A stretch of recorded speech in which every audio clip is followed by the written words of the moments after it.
Mr. Joe Bradley. Thank you so much for joining me on Pop Therapy. Thank you for inviting me over. Now, you and I had lunch last week Yes. that went for 9 hours and there was very little food that was consumed with our beautiful friend, Leanne Irvin, We love it. who, if anyone else is a Bravo person, will understand that Leanne is big in the Bravo and the Below Deck world, and you guys met working on the last season. Exactly. And she connected us, which, you know, Look at us. look at us go. Look how gorgeous this is. Now, you are currently on the latest season of Below Deck. This is your Below Deck Med. Mm-hmm. This is your second season on the show. It is. We started off strong, Joe. We started off strong. There was a lot of hope that this was going to potentially be a little bit of a romantic arc for you. Of course. But things have kind of gone a different direction, and we can talk about that.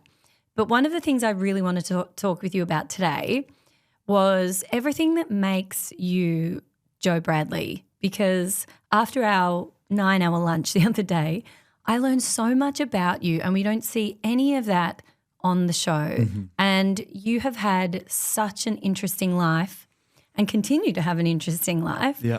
But I think people would be fascinated to hear some of the backstory. I'm happy to tell it. So Whatever you want. Let's roll right back. Let's so go. you were a little boy. Mm-hmm. You were only 3 when you moved to Spain. Correct. So tell us a little bit about that whole beginning of your story. Let's go for it. You ready? I am ready. Right. So I was born in Liverpool, and then at 3 years old, I moved to Spain. Fantastic beginning. Like the first 6 months to a year, you know, we were developing into like the Spanish lifestyle. Do I remember any of this? No, I don't. I can only get told what my mum's told me. But I can remember moving to Spain and having to develop kind of like a new way of life. And then I went into primary school. And bear in mind, I'm an English boy. Like I can only speak English. Yeah. And then I'm forcibly put in a primary school, which is only Spanish spoken. There's no English helpers. Because where I live, it's not like a major city. It's the province of Alicante. And then there's 2 towns. It's a town. It's a very small town. There's 2 schools there and there's 2 gyms there. That's all you get. And a football pitch, you know, of dirt. It's not even fake grass. It's dirt football pitch. So you can get an image. So there was like my upbringing, you know, it was hard because I was trying to develop a new language, and I would go to the toilet and cry myself until the bells go, and then run to my mum and hug her and stuff like that. It was hard. And my mum could see this, but that's just how it is. My life in Spain, you know, I shared a lot of my growing up in the same bed as my mum and my sister. That's just how it is. You know, we're not financially gifted. My mum moved to Spain purely out to have a better life for us. So he moved to Spain purely to make a better life for us. And it worked. It really did. But it was the run-up of what she had to do. Like, my mum had 3 jobs. She was working in a bar. She was cleaning villas. She was skin and bone. But every day we had a meal on the table. We didn't know what was going on in the background when my mum was going to food banks, trying to feed not only me, but my older brother and my younger sister. She was fighting for us. We didn't know this. She wouldn't vocalise this. If anything, she was embarrassed. You know, imagine working 3 jobs and going to food banks at the end of your working day. Wow. That's crazy. That's why I love my mum so much to this day, and she deserves everything she has. But going back onto my story, I went to secondary school, like year 7 in Spain, and then it's called repetido in Spanish, which is you repeat a year. Because I wasn't very good at school, all I'd done is play football. Mm-hmm. Like, just so you can picture this, when the science class, you can choose if you want to go to a science class. I chose to play football. Right. I was playing football with the boys and just playing canned football because we didn't actually have a football. It was a can of Coca-Cola. Mm-hmm. And we were just playing that, or we would just play bia, which is tag. Okay. So my schooling, you know, I got the odd C. But when I say the odd C, I got probably 1 C in my life in Spain. You know, so, and then we had an amazing upbringing in terms of love. Like my mum, she put every inch of love into her children. And I'm one of them. And that's why I just want to do good for their sake. Yeah. And, you know, you talk about that on the show. You know, often we hear you talk about your closeness with your mum, but I don't think we really had the full picture in terms of what that must have been like for her, raising 3 kids on her own, and for her as well, moving to another country. Did your mum speak Spanish at the time? She didn't, no. She just, Wow. because me nan and me granddad moved there and he said, you know, Karen, which is my mum's name, he went, you can have a better life here. We can support you for like the first 6 to a year. And she said yes. Yeah. And she left and she sold everything. I was a little baby. My brother was he was 6 years old, 7 years old, and like we were young. So it was either now or never. Yeah. And it was my mum's battle of survival that makes me want to battle for my survival. Yeah. And let me tell you, I've got some stories. Yes. Like I've not had a straight path. I've got some stories to tell you. Because, you know, you started off doing some high school in Spain and then something happened and you had to move back to the UK. So tell us a little bit about that. Exactly that. So I was in secondary school. I repeated a year because of the lack of education I've got, basically.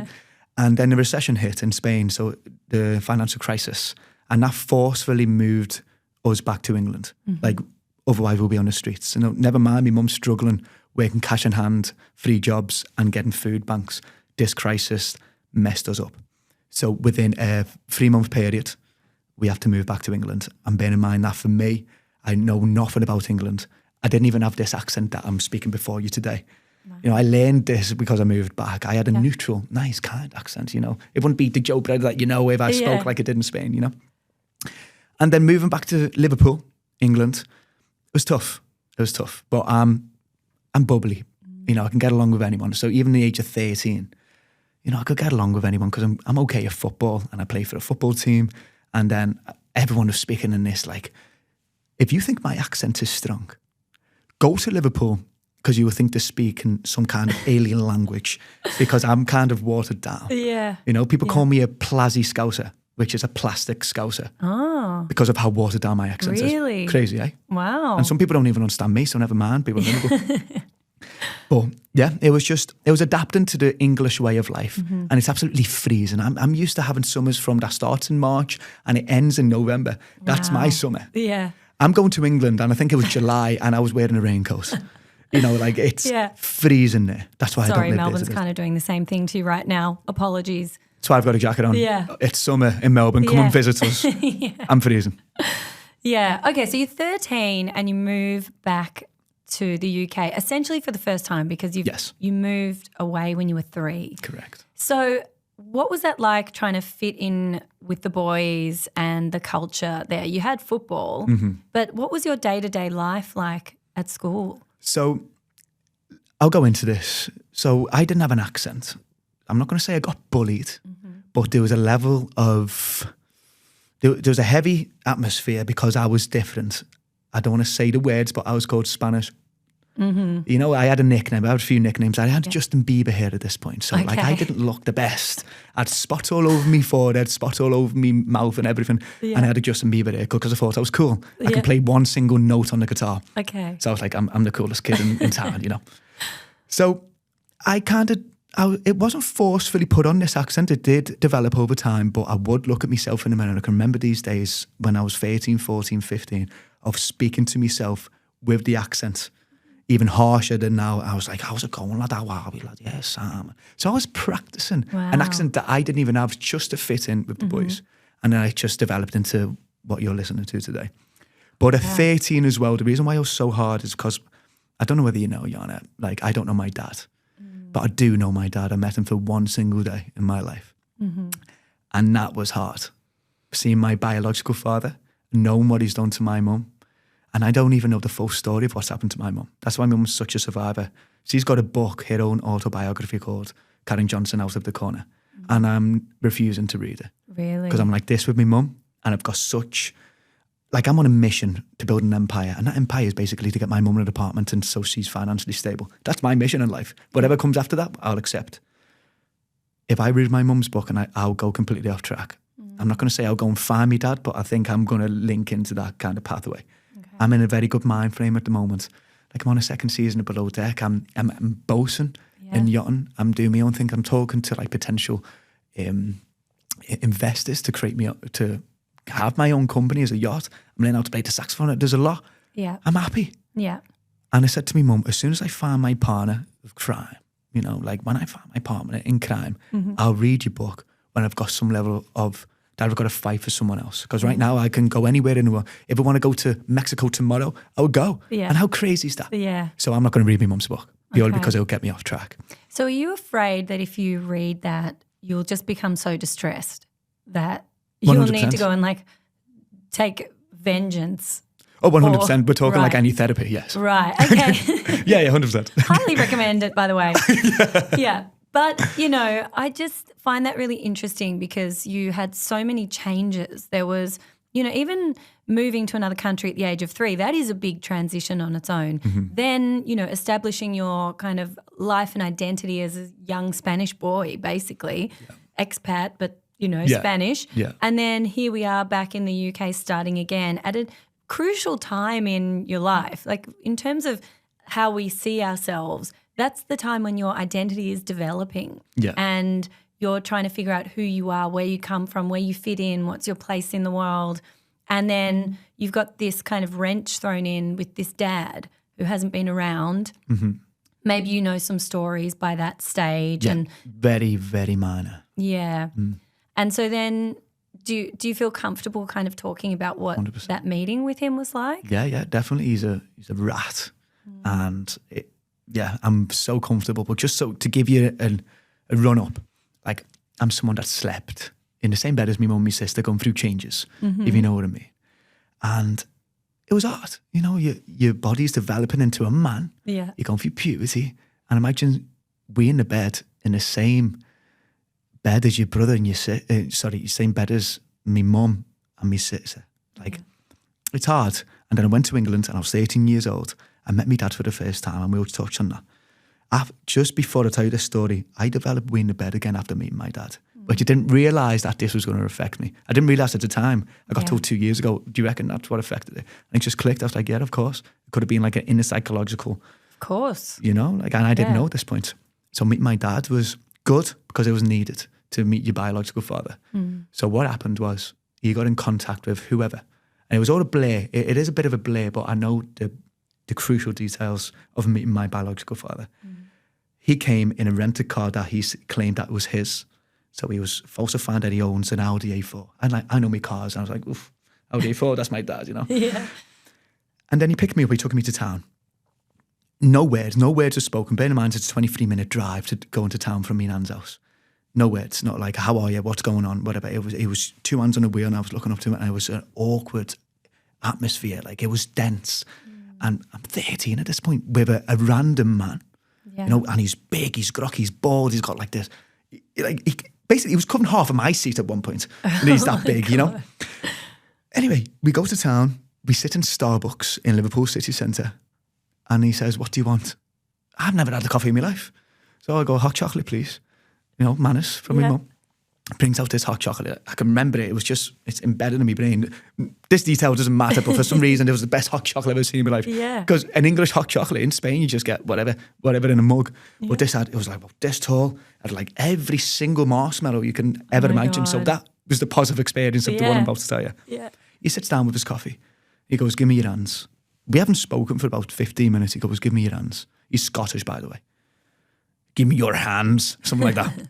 Not very good. So I go like this. I'm shaking in my bones. And he goes, you're not my son. Your mum's a... And all stuff like that. I was like, okay.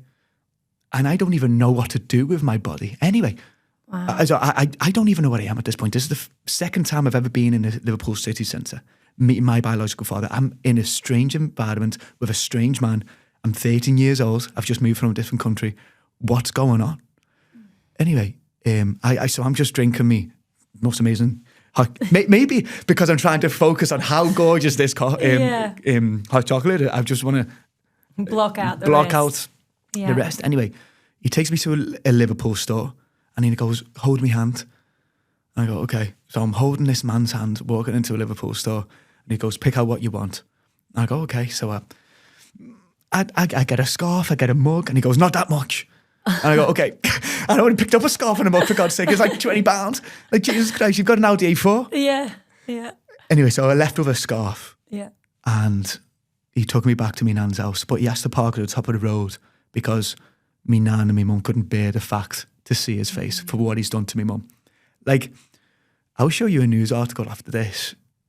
I was in, before I was even born, I was already in the news because my mum got carbon monoxide poisoning because there was an altercation with the generator that we used to get electricity in the house. And I got put down a decompression chamber. And back in 97, there wasn't the medical aid that we've got today. So they thought I was going to be stillborn. So my mum's gone down for 8 hours in a decompression chamber with my brother and me nan because of this faulty generator. Wow. Yeah, like, Wow. and he wasn't there to support us. Right. But So were they were still together at that point? No. No, okay. Like, my mum has just tried to escape this man okay. multiple times. Wow. Yeah. And Spain was the final straw. Okay. So she was still trying to escape him up until that point. Yeah. And then Spain was the escape. Yeah, like, don't get me wrong, she did leave him and stuff like Yeah. that, but he's always been there. Wow. He's a disgusting man. But the only one thing that I've learned from my biological father is not to be an inch like him. Now, he's a drunk and he gets aggressive when he drinks.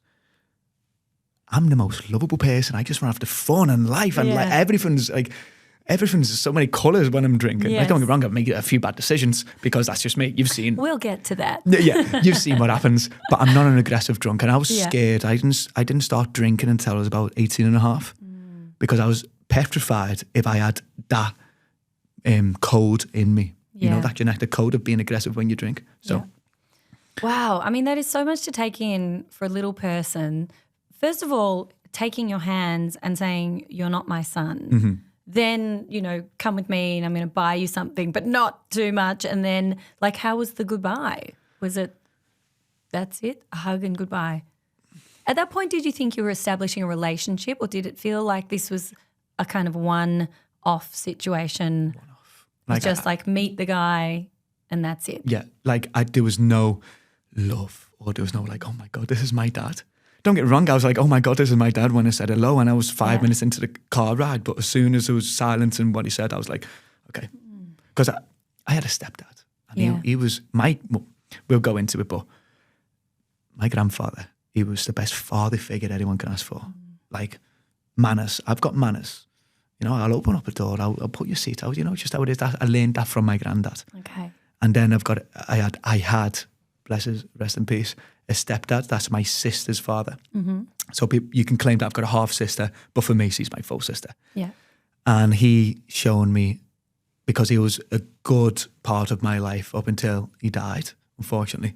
And he showed me how to be a man and how to dress well and stuff like that. Some level of morals. Yeah. So between my stepdad and my granddad, that both of us passed away, unfortunately, I can say that I am a man and with a level of moral. You might not believe it, what you see on the show. I completely agree. Well, I think there can be different parts of us, right? And you're a young guy. You're only 28.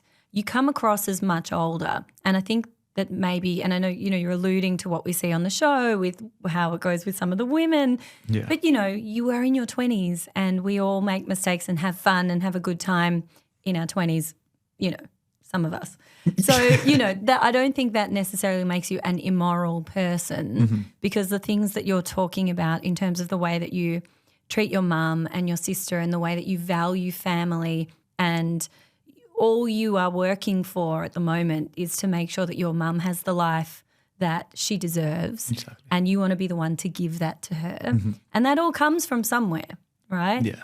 And it would be very easy for you to just kind of say like, well, fuck it, and I'm just going to go and live my life and I don't care about anyone else, and I was abandoned by my father, and I'm, there are millions of people in this world that have that story that have gone on to potentially, live in the opposite way to you. Of course. So I find it really interesting that you use this as your inspiration to continue to do good and better things for your family. And I love that you had these beautiful men in your life to show you exactly the love and all of the things that, you have picked up along the way. So you've had this moment with your dad. Do you think in the following years of settling into UK life again. Was any of that playing in the background, or are you someone that can sort of compartmentalize a little bit and be like, well, that was confusing and weird and shit, and move on? 100%. It's like it didn't even exist. Okay. Like I was just thinking about like, oh yeah, me dad. Oh, yeah, obviously I've got a father. Yeah. But it doesn't even come into mind. Don't get me wrong, maybe when I think back and I started being in bed again, that could have played, but I didn't think of that because I had bed problems back in the day anyway, but it sparked it off again at the right age of 13, so imagine it. Yeah. So that's why I was like, oh, okay, me dad must have sparked that. But I can tell you, even from this day, I'm 20 years old, there's not one thought that goes into my dad. The only thought that goes into my dad is when people go, oh, so how are your parents? I go, oh, it's me mum. Yeah. You know, that's it. That's the only time I go, oh yeah, I've got a dad. Yeah. But it doesn't really mean anything to me. Yeah. I don't know anything better. Yeah. Anything different. I don't know what it's like having a dad. That's why I know that when I'm father, and it is going to happen, and when I'm touch wood, we can only be so lucky to have a kid, no? I know I'm going to be the best dad. I'm even stuttering. I'm going to be the best dad that this world can offer. I'm going to look after them. They're going to be taken care of. That's why I'm building. That's why I'm working so hard right now, so they can each have their own room. They're not going to have a financial struggle. I'm going to make that happen. I'm looking at my mates now, and like some of my mates have got their own room and stuff like that. Where does that come from? Their parents. They work their ass off to get where they've got up to. And I'm going to be that dad. Yeah. I love it. I mean, guys, you've heard it here first. Joe Bradley intends to settle down one day. As you said, I'm 20 years old. Now, you do have to be a little bit careful, because traditionally what happens on Bravo is young men like yourself get onto these shows and then become lifelong Peter Pan syndrome boys and never, ever, ever settle down. We see that a lot on Southern Charm. I know you don't watch these shows, but we have, the main three guys on that show. The oldest one is about 46. Still, the girls have remained the same age, and he has aged, another 10 or so years. Wow. And nothing has changed. And so you have to be careful. You have to know when to get off the ride. Yeah. If you really do want to kind of have that life at some point. That is true. But give me a decade. Give me a decade. Yeah, you got time. You got plenty of time. Exactly. Like I think and I don't want to say it, I'm sorry, but like we have a genetic code, which is very different to women. I'm not saying that's my excuse, but like women have a different perception of it because they've got a biological time to have kids. Clock. A clock, exactly. Yes. Men don't, but I'm not using that to my advantage, but I'm 20 years old. Yeah. And we live in a very different era. If I was my granddad's era, I was married at 19. I had kids by 23 because there's a war going on. You don't know what the next year is going to bring. Yeah. It's a fight for survival in that respect. Right now, I'm a free man. Like I can do what but I'm respectful with it. Yeah. Some people may think otherwise, but I am respectful with it. Yes. So, okay, I want to keep going with your story before we get too much into the Bravo of it all, because a lot led up to that. And you've touched on the show briefly about a time when you were living in your car, and we're coming up to an anniversary for you from having left the car. So talk to us a little bit about how you went from life in the UK, you're finishing school in the UK, in Liverpool the whole time. Yeah. And you find yourself back in Spain. Okay. I gave your mum 2 kisses. I was in motorbike sales and I gave your mum 2 kisses. Like when I left school, I went straight into work because that's all. Didn't do very good at school. I'm not going to say I got E's and F's. An odd F, would take me to prison for having an F. Yeah. I really fought for a C, but my mum would never push me. She went, if you want to do good in life, you study. But if you don't, I'm not going to take care of you. I can't take care of you. It's up to you. She never once got me behind the shoulders and went, you best study now. Never. Once, I remember. But that was primary school. That was in Spain, never mind England. So she said, if you want to do good in this life, you've got to study. I'm not going to pressure you. So that I was like, okay, I've got to really put me in batteries in. Anyway, finished school, whatever, went into a community college because I didn't know what I wanted to do with my life. Community college, I was doing public services. So you either have to go into work or college. So I'll go into college for a little bit to have a little chill. And basically what public services is, you learn all about the police, the army, the fire services. I done that for about 6 months and I was out of there. Went into sales and I was raking in the motorbike sales, and I was just, as a motorbike salesman at 17, you know, like in a competitive environment, in a cutthroat environment, I'm selling motorbikes at 17 to people that are like 50, 60, like they're proper motorbike guys, and I'm chatting on my ass. Yeah. I'm going, yeah, you deserve this motorbike. And I'm trying to pick up this motorbike, and I'm not even big enough to hold this motorbike. Anyway, after motorbike sales, I said to my mum, I'm going to Spain, I'm sorry. I'm going to create a life for myself. What am I going to do? I don't have a clue what I'm going to do, but I'm going to make it happen. And I'm going to put money on the table. And that's just how it's going to be. Went to Spain, ended up in timeshare. Because I'll just accept any sales job because I know I'm good at it. I don't want to blow my own trumpet, but I can sell. Gift of the gab. I suppose, you know, I just don't shut up, as you can tell. And they love the fact that I was English, but had fluent Spanish. And it's not just fluency in Spanish, it's the accent and the mannerisms. You know, I can really sell a Spanish person if I needed to. So I went into timeshare and I was ripping people off, and because timeshare is just a full-on scam. And I was like, I do not want this. I want something else with my life. Went into real estate. This was my first time in real estate. I was like, oh my God. I could totally see that, by the way. Well, you could do real estate. I sold a few houses in my lifetime, you know, sold a few houses. I was doing rentals and everything. I thought I was the Don. I was wearing a suit. Like the tie was that up to my neck. I couldn't even speak properly. Like I was suited and booted and ready to go. Yeah. Came up under my feet. I got done over by a fraud. So this guy came in acting as a buyer, and he was a buyer. You know, he was from Norway. He came in with his wife that wasn't his wife and his 2 kids that wasn't his 2 kids. They were all in on the deal. So what does he do? He puts a deposit on, it gets bounced back. He takes all the furniture out to, it was 636,000 euros, something like that. I can't remember the actual amount, let's say 600 grand. Yeah. Took all the furniture, robbed the furniture. His deposit gets bounced back within a 2-week period. And what happens to me? It's a domino effect. I lose my job, lose my rental car, lose the apartment. I've got about 800 euro in my bank account, and I was from it with me suited and booted, thinking I'm the biggest kid alive, and I'm only 19. Oh my God. The hot shot. I was 19. I was like, I'm making it. I'm putting money on the table. Oh my You God. know what I mean? And it just got swept up under me. And I was like, I've got 2 weeks to move out of this apartment. What the hell am I going to do? Bought a car for 600 euros. I was like, I'm going to have to sleep in here. Wow. So I slept in my car for just under 3 months. Wow. And I was showering in the gym. I went through every emotion, even beyond emotion. Like I was really, really in a bad mental state.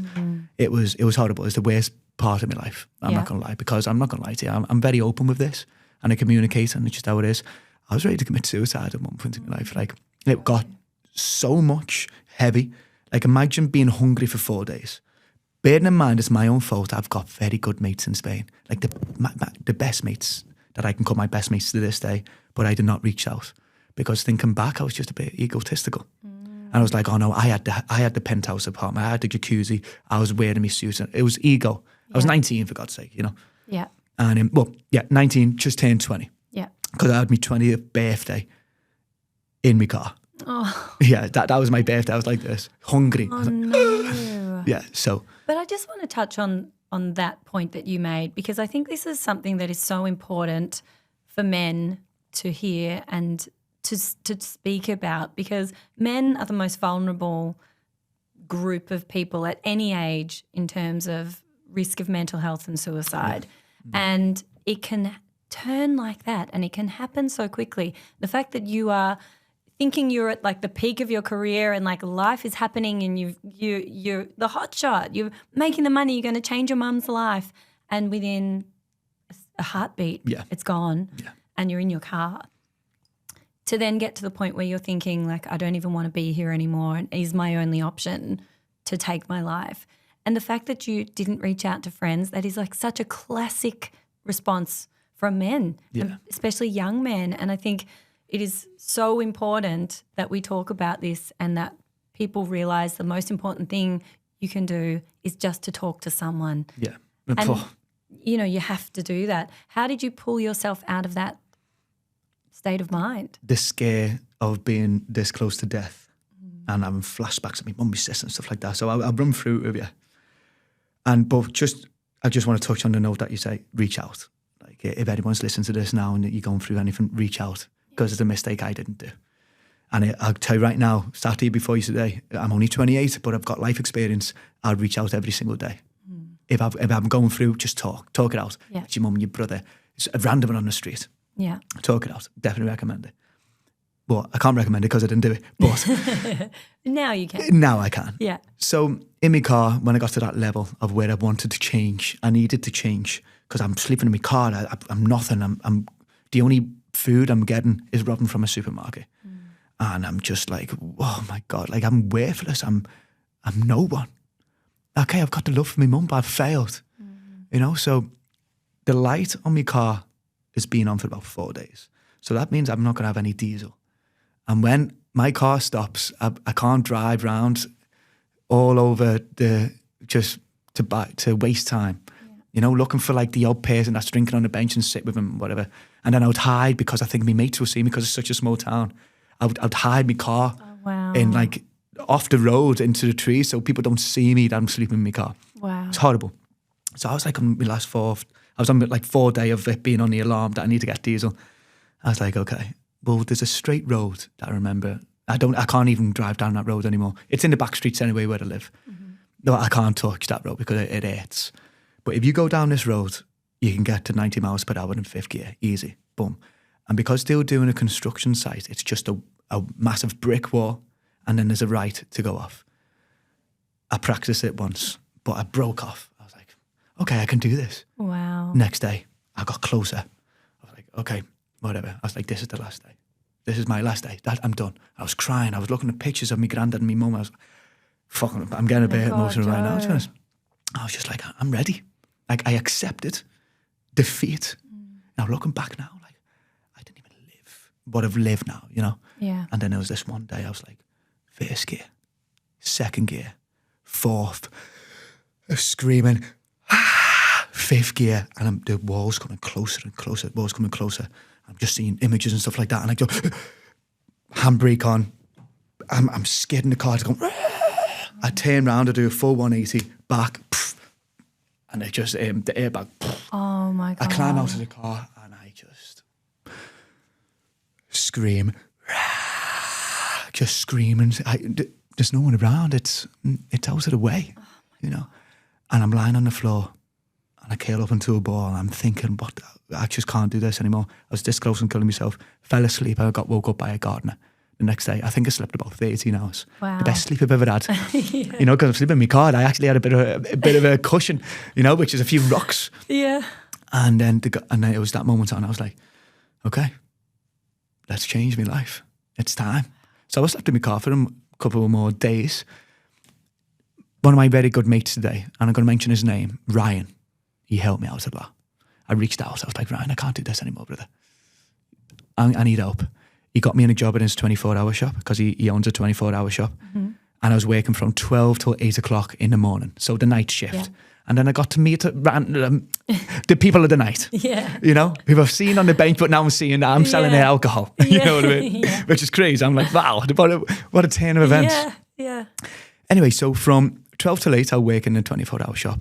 And then I'll go and do gardening from 8 till 10 with a mate, because he's a gardener. Mm-hmm. And I'll paint a house that my other mate's painting. And I'm just building up this money. I'm just building. Anyway, told this story to a guy that I was serving alcohol to. And he said, yo, brother, I've actually got an apartment that has no furniture in. Why don't you move in there for very cheap rent? Wow. I went, yes, please.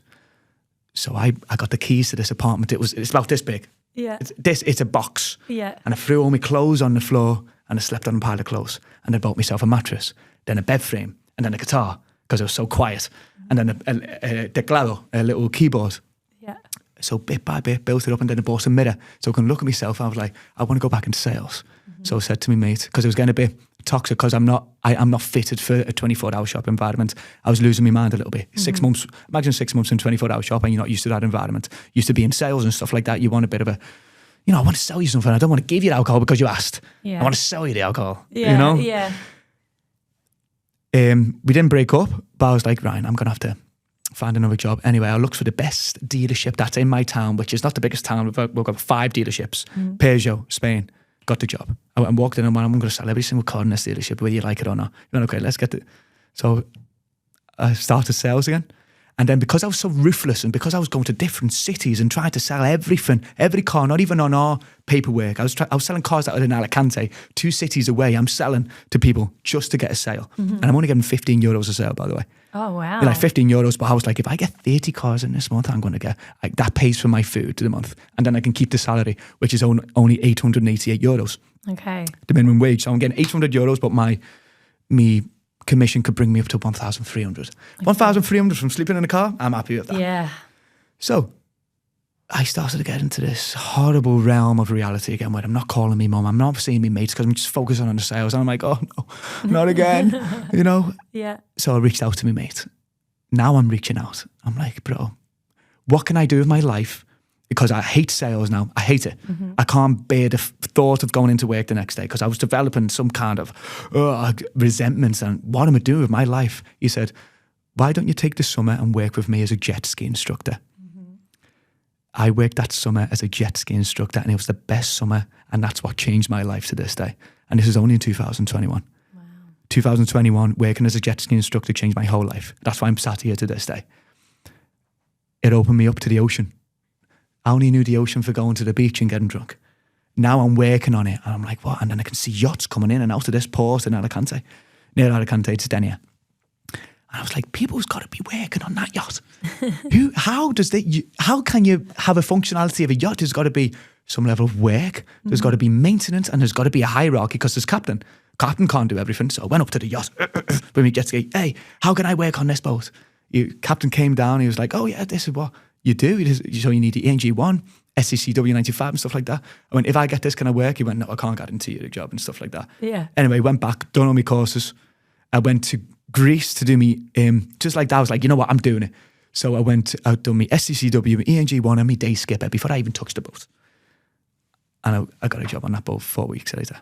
That same boat? That same boat. Oh my God. And now the captain's my best mate. You're kidding. Yeah. And that was my first ever boat, an 88-foot San Lorenzo, 25 metre. That means as nothing a deckhand. to me. Yeah. But apparently, is that good? Maybe some people may know. But yeah, 88 foot. One San day Lorenzo. maybe I'll know. Yeah, exactly. Wow. I mean, so like you have got a lot of go in you. You are, I mean, from where you came, especially in that, you know, dark period to all of this way of like, this is it. I've changed my life. I'm moving forward. I want to work there. How did you go from working on that boat to getting on below deck?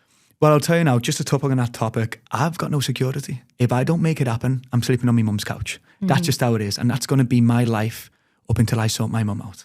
That's just how it is. My mum's beautiful. She's just had it rough. She's had it rough and she just hadn't made it the security for herself. But my security is a couch and I will accept that couch. Yeah. So I can make my mum a cup of tea, but I am not going to allow myself to go on that couch, you know? Yeah. And I've been on that couch a couple of times, let me tell you. Yeah. But I'm just not going to allow it for myself. I've been literally rock bottom. And it's mad to say because it has, but it's only when people bring it out to me and I say I've actually been rock bottom. Because when you're this close to death, you are rock bottom, I suppose. Yeah. So I'm not going to allow that for me. I'm going to do everything. And I'm just a go guy. I'm not afraid to ask the question. Yeah. No, I'm just not. So to answer your question about how I got from yachts to below deck, I was on a 25 metre San Lorenzo. That's my first ever deckhand job. The owner, lovely. The captain, amazing. We had one deckhand who, not bad. So I really understood of like what a yacht crew could be like if it was good. Yeah. You know, but the captain was fantastic. Owner even better. And then I went on a 63 metre fed ship. And there's a spectrum of this because this is where I broke up with my ex when I was sleeping in my car and stuff like that. We didn't speak about that. Oh, but hang on. So you were in a relationship at the time that you when went I was in into real a estate, car? yeah. And I had to break off of it because I was just in such a mind pit. I have to break off sound. Wow. She doesn't even know this story yet. Wow. She doesn't know this story. Oh my God. So if she Joe. does listen to this, then she'll find out. But I'm not going to give any energy in. So that was pride. You didn't want people to know how far you'd fallen. Yes, Yeah. 100%. But we can touch on that if you want. If you want to talk about the only relationship I've ever had, we can touch on that. I'm sure that would be an interesting topic.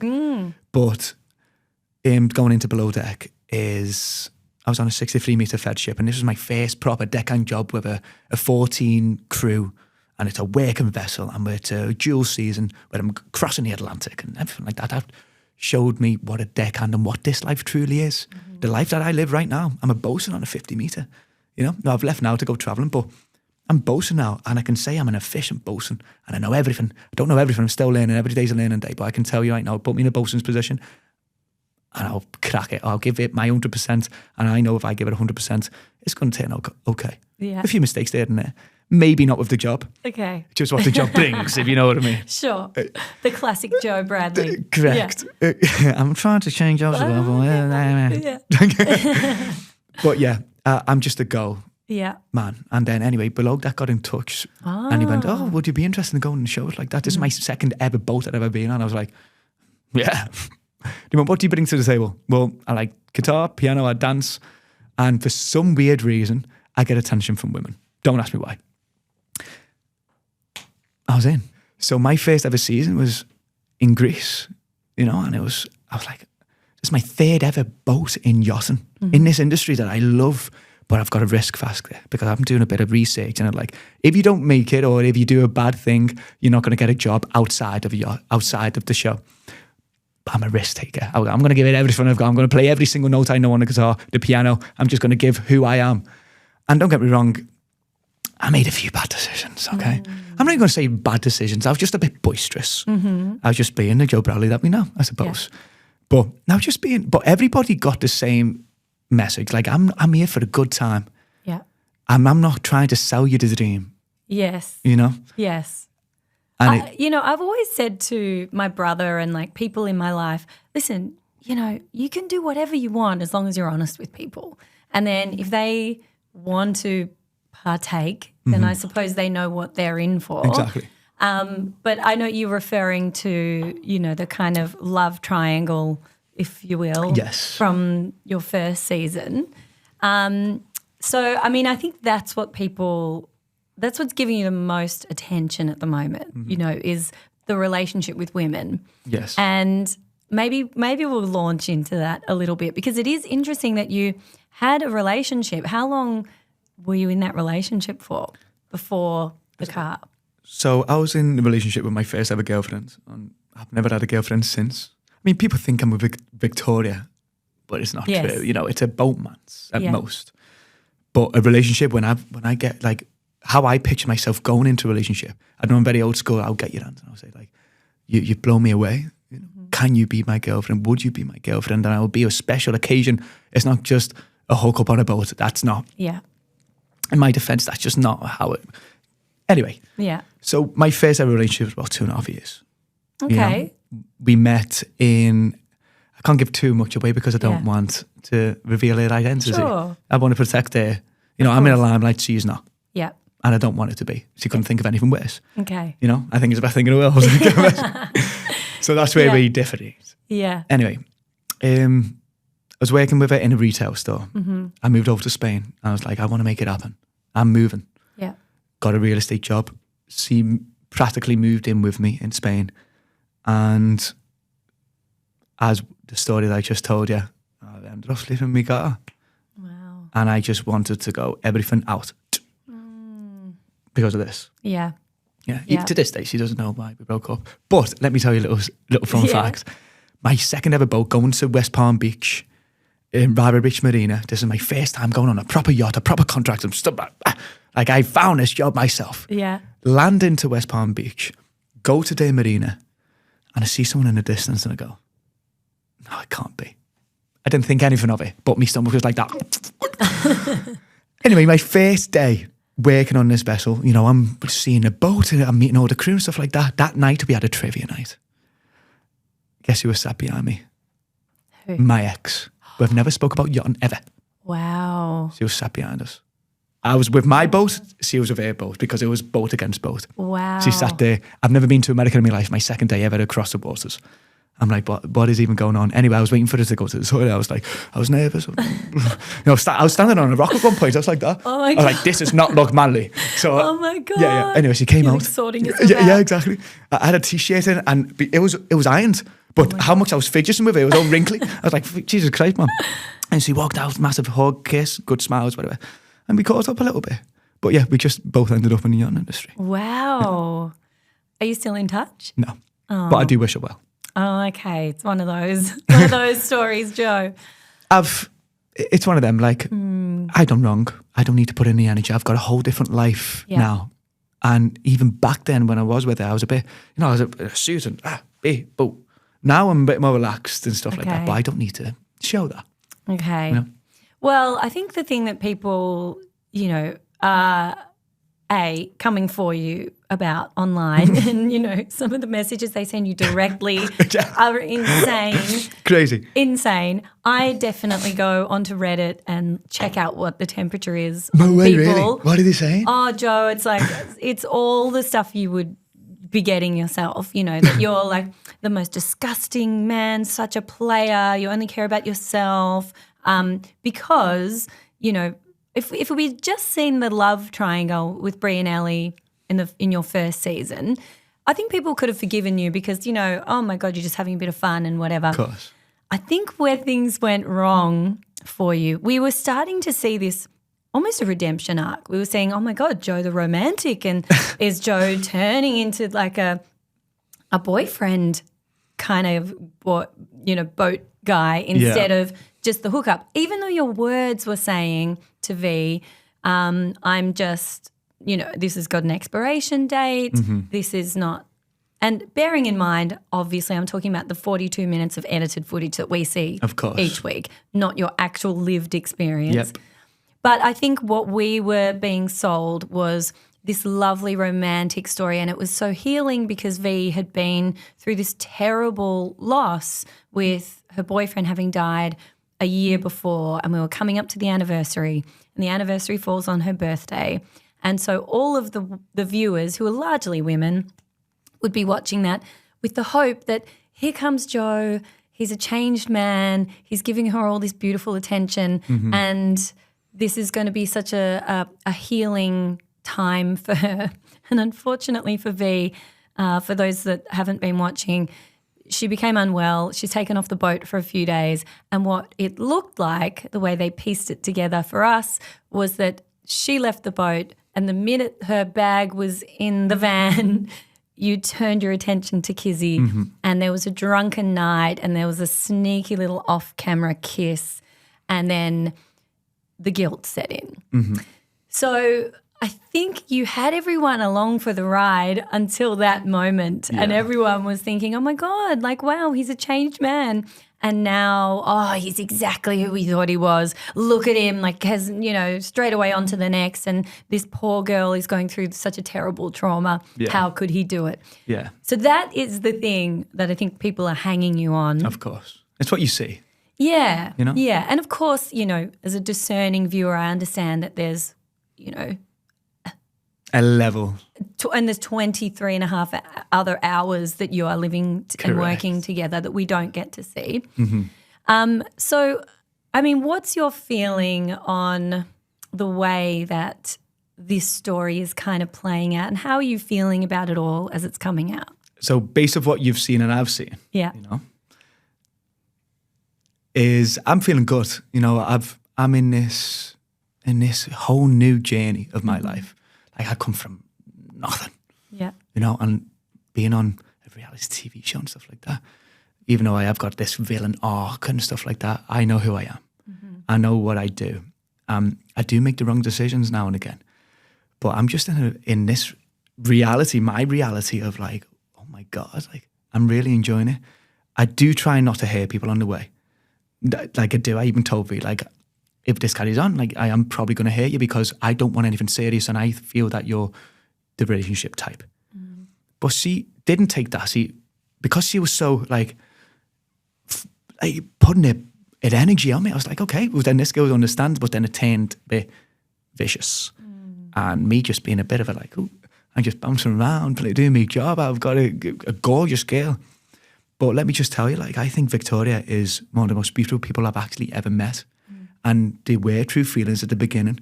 Stuff happened, in that process or before she left the boat. But for what you've seen, whatever.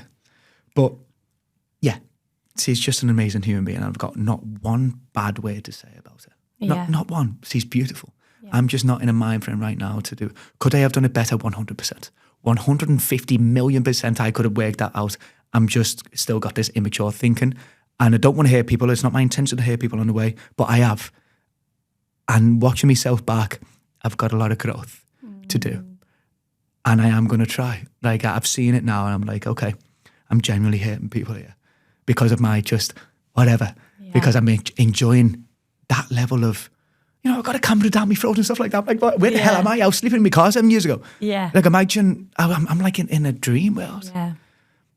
But I'm learning, I can see myself and look at myself back, and do I regret? Of course. I'm not going to sit here before you going, whatever. Of course. Yeah. You see me on last night's episode. I was crying my eyes out because I'm an emotional man, and I'm not very good at funerals, let me tell you. And that was, for me, that was like, oh my God. And knowing that I actually had the potential to hurt this girl. Yeah. But wait for next episode. You see a change or whatever. You get excited for the next episode. But it was hard for me. But I'm enjoying the ride. Yeah. And I hope the ride continues. And if it doesn't, well, I accept. Because I live in the moment as well. Yeah. And I just want to do good for my mum as well. Like, there's going to be a day where I'm going to put the money down on the table and she's going to live in an apartment. That's what I'm fighting for. Mm-hmm. You know, if my name gets destroyed in the process, well, so be it. Yeah. As long as she's got her apartment. Is your mum watching the show? Yes, she is. Does she give you feedback? She knows. Okay. You know, she knows. Yeah. So she does give me feedback. I've seen a little bit of commentary online, which I take personal offence to, which is like, oh, she's just a typical boy mum defending her son no matter what. Like, I'm sorry, but shouldn't all mothers be defending their children? But I didn't take that phone call that you had with her as her, like, defending. She was kind of trying to support you through that moment. You were emotional and crying, and she's trying to help you see, like, well, you weren't technically together and, you know, you're okay. Which is true. Now you're going to make me cry and... Yeah. You know, so I can imagine seeing anything about your mum online would be upsetting. See, this is why I'm good for this, because I don't really, like, these words that everyone's saying about me and stuff like that. There's not 1 inch of my body, and I don't know why this is good. That's why I think I'm good for this level of life. Yeah, I've got thick skin. Yeah. Like, you could say to me now, well, I think you're this. Okay. Yeah. Okay, I've got a mission. I've got an empire to build. Yeah. You know, like, people online, who are they? For me, it's zeros and ones. I mean, it's me. Yeah, I mean, yeah. Okay, I'll take that back, take that back. But all these people online saying all these mad stuff about me and stuff like that, I'm not going to say get a life. I'm going to say watch the show, enjoy it. Yeah. You know? Yeah. And whatever you got to say bad to me, okay, bring it to me because I've got thick skin. And if you do this to a lot of people, you know, they can... There's been cases where people have took it and had therapy, and your words can affect someone. Okay, you've done bad on a TV show, whatever. Cool. But people are saying death threats about my sister. Like, I hope that your sister commits suicide because she's a woman, stuff like that. Imagine that. That's outrageous. Imagine if you don't have thick skin like I do. Yeah. You know? She doesn't see any of that, does she, your sister? No, I don't let them. Okay, good. There was actually a moment where my brother commented because it was about my mum, and he was like, no, they're talking about our mum right now. Why they involved with my mum? I went, brother, leave it out. Yeah. I'm not bothered. Don't you be bothered. Yeah. It's just how it is. It's how the internet is. Yeah. And it doesn't affect me one bit, Yana. Okay. If anything, I get a bit of a kick out of it. Which is quite bad, maybe a bit toxic, but I do get a bit of a kick because I'm just having a couple of wines with my boys and I'm saying, look at this. Look what Suzanne said with her 6 dogs. And it's a paragraph. Like, she must have spent about 15 minutes writing this up. And I can't even be bothered to read it all. I'm just reading the face. I'm like, wow, bro. Well, so they're really, really affecting people. Yeah. Oh God, I'd love to get into some of those DMs. We are getting close to the end of our time here, but I want to make sure that we just get to a couple of things. There'd be 2 things that I think from this season people would want to have an answer to, and the thing that a lot of viewers took offence to last episode was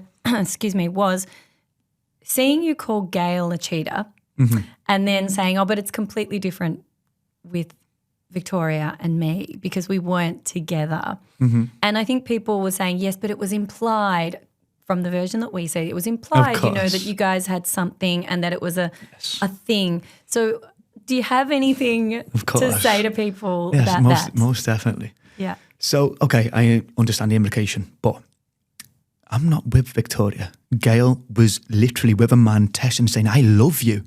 Have I ever said I love you to Victoria? No. Oh, we don't know. Well, I haven't. Maybe you did. Well, I actually never. To be honest, I had multiple conversations that you didn't see. And that wasn't in the edit, but that's okay. Yeah. I'm living with it. Whatever. It's very, very different. I wasn't in a 6 months or 7 months or however long she was in a relationship for with this man. Relationship. The key word is relationship. I'm not in a relationship with Victoria. Okay. As soon as she stepped off the boat and we had conversations, but that's not shown or whatever, she did. And my eyes were elsewhere. I'm a free man. Gail wasn't. That's the difference. But we don't need to go into the Gail situation. Yeah. But in my defence, I was not with Victoria. And I don't want to defend my actions anyway, because what I did was wrong. And I put my hands up. I do. And if anything, I'm not going to sit here and apologise and cry, but I do have feelings. I'm not a monster. I do accept that I've done wrong and I will learn from my mistakes. So if you were to think about, I know you were asked on Watch What Happens Live whether you regret kind of getting into the boatmans, and you did sort of gently say, yeah, I do, only because I, know that it potentially had hurt somebody. Do you regret the Kizzy moment? I regret hating Victoria. Okay. Like that wasn't my intention. Like at the beginning, like I'll tell you now, like she did blow me away. I was like, whoa. But as time progressed and a few things that I found out about her and the level of, the pressure that I had, it just diminished. And that can happen in a split second. She could do one thing and I'm like, whoa, I don't like that. Then she done it again and then again. And we, whatever it is, you may not know.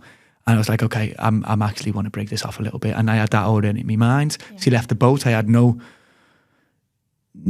whatever. And then Kizzy was just like in the moment. And I was like, okay. If we would have went the full way, it would have been a lot worse. But it was a kiss that I could only remember when I seen the episode. That's the difference. Is that truthful, Joe? It is, though. You woke up, because I know one of the things is you were saying on the show that you couldn't remember what happened. Really, genuinely, you couldn't. Genuinely. Yeah. Like, did you see how? I see myself stumbling over. I couldn't keep it. Okay, and maybe final question. Apart from like the fact that you're just. And maybe this is the answer, but you obviously a young guy enjoying being young and enjoying this new life that you have. What is it, do you think, that is holding you back from jumping into a relationship? Like, are you actually afraid to get into a relationship? 100%. I'll give my 100%. I am afraid. What are you afraid of? Because I'm just living in a reality where I've only ever had one girlfriend and that was in my youth. I believe I've got to create as I call it, an empire. May that be a car. May that be, in my case, my empire is to be financial stable. So when I know that I've worked my absolute ass off and I've created something for myself, so I know I can provide for not only my woman but for my kids as well, that's when I think I'll be ready. And don't get me wrong, that could be within the next 2, 3, 10 years. If someone comes along in the process and helps me build, cool. But right now, I'm not even in the same place. Next week, I'm going to Sydney. The following week, I'm in LA. After 4 days, I'm going to Thailand. So how am I even able to support a relationship at this moment in time? I'm building an empire for myself. And geographically, I'm just not in one place. Yeah. So it's not fair for both parties. So I can tell you right now, for the next 5 years, I don't think I'm going to be available. Maybe 3. Maybe 10, who knows? I don't know. Do you know? Time will tell. Time will tell. But I'm in no rush. Yeah. Like you said, I'm 28 and we live in a very different era. Yeah. And right now I've got my focuses on someone else. But I communicate very well. I'm a single man. I'm here for a bit of fun. If you want to give me the same energy. Yeah. I think as long as you keep giving that to people up front, no harm, no foul. No, you said it. Joe, it has been such a pleasure chatting with you and getting to hang out with you so much here on this trip in Melbourne. It's been super fun. It has. Let's continue this conversation at lunch. Let's do. But for now, how can people find you and interact with you if they want to hear more of your story? What's the best place for them to find you? So I'm on Instagram. you know, Joe Bradley _ that's what I'm posting daily. And I'm just newly to TikTok. I've just downloaded the app, 2 weeks ago while I was in Bali. It's too hard for me. I can't do it. I don't even know what I'm doing. No. I'm posting, but my TikTok is going to be more like, I don't really care what I post. Okay. Like, I'm not even going to do the edit. I'm just going to post and see what happens. Like today I actually posted a video of me singing of my granddad's song. I've never posted a video of me singing ever. This is my first time. Wow. And do you know why I've done it? Because whatever. Like Yeah. a TikTok is more like a friendly environment. You get to see the real me, whatever. Boom. Like I put a post on like, oh, my haters, I want to, my haters following me, but all you see is travel content. So I don't really know. Like, it's just like It's a friendly. playful. But my Instagram is more like below deck infused of what I do, like the edited photos. Go to TikTok and find the real Joe Bradley. All right. You've heard it here. You know where to follow him. Joe, thank you so much for your time. Thank you so much. Good luck with the rest of the season. Thank you. I'll be watching through my fingers. Enjoy the show. It's to be enjoyed. Yeah. It's to be enjoyed. Well, I look forward to seeing what comes next for you. Thank you very much. Pleasure. Thank you. Thank you. Thank you.